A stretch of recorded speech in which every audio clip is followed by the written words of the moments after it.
Hello, and welcome back to another podcast segment. We are actually on our second segment today.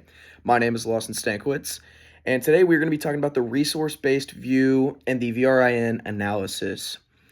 So to start it off, the resource-based view is a conceptualization of the firm that attempts to explain why some firms are more profitable than others. The logic boils down to more successful firms possessing resources and/or capabilities that are superior to those of competitors and difficult for competitors to replicate. Now, resources are things that firms own or have access to that it can use to create and capture value. Capabilities are things the firm does to create and capture value. Note that not doing something is not a capability. If, for example, a firm does not advertise and this benefits them strategically, it is incorrect to say that not advertising is a capability. Instead, one must identify what the firm does that allows them to not advertise. This is a capability. Now, similarly, a strategy or strategic choice is not a capability. If a firm successfully executes a strategic decision, you need to identify the resources or capabilities that made that execution successful. The decision itself was not a resource or capability.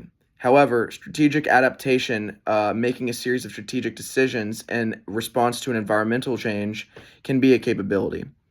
Now, identifying what type of competitive advantage a firm has, meaning temporary or sustainable, requires identifying the resources and capabilities that are key to its success.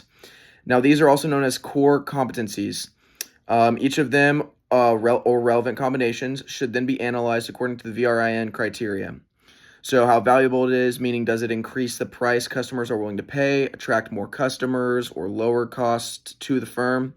How rare it is, meaning do many other firms have access to a similar competency, or how costly it is to imitate, and how costly it is to substitute, meaning can other firms easily access a different resource or capability that accomplishes the same purpose. Now, rarity is the characteristic that most students have a hard time understanding. The question of rarity very much has to do with the nature of degree.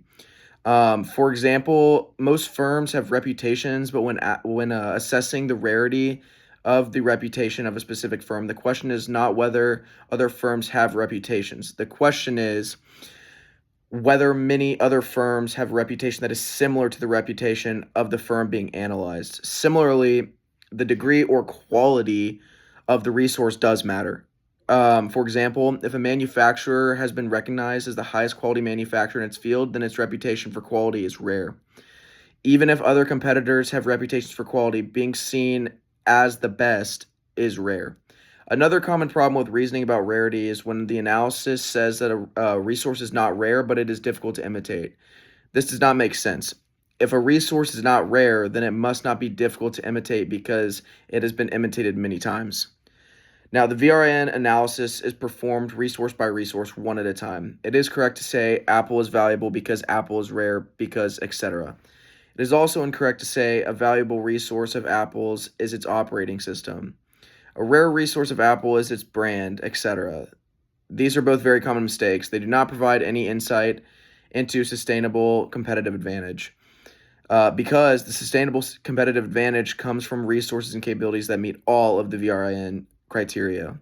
Now, the correct approach is Apple's operating system is valuable because Apple's operating system is rare because, etc. Now, we're going to look at a little bit of a table. It's just a little illustration. I'll explain it.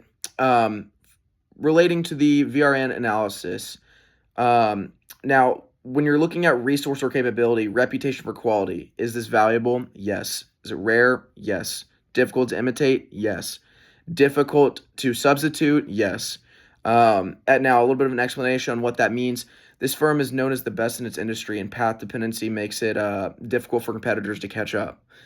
The next thing we're going to look at, resource or capability, innovative marketing. Is it valuable? Yes. Is it rare? Yes.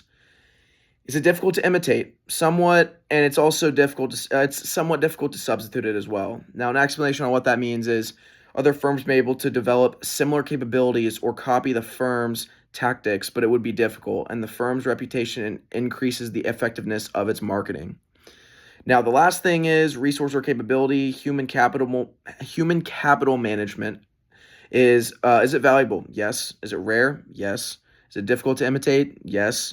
Now, it is not super difficult to substitute, however. Human capital capital management capabilities have a great deal of social complexity involved and depend heavily on firm culture, which is very difficult to imitate. A competitor may be able to acquire other resources to decrease the advantage from this firm's human capital management. This is all we're going to go over today in the second podcast segment. Hope you all enjoyed. Hope you learned something. We'll see you next time.